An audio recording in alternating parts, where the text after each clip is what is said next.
Hey everyone, it's Lee here from Lee Murphy Personal Training. Welcome to my new series on talking about different exercises that you can do at home and at the gym. And today we're going to talk about the Ski-Erg.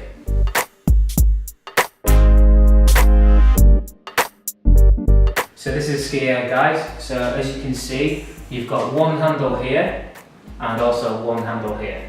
You always need to make sure that this bit faces you and you are not too close to the machine, so you're not on top of it.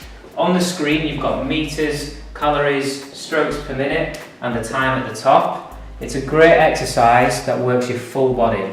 So it's working your shoulders, your back, your core, quads, hamstrings, glutes, everything if you do it correctly. When you do the exercise, make sure you start in this position and your hands come down here, like this.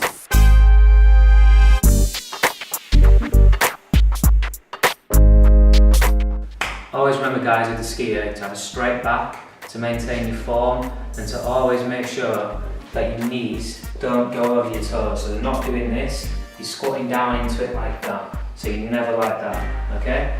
Thanks for your time, thanks for watching, and make sure you tune into next Monday's Moving Mondays with the assault bike. Thank you very much.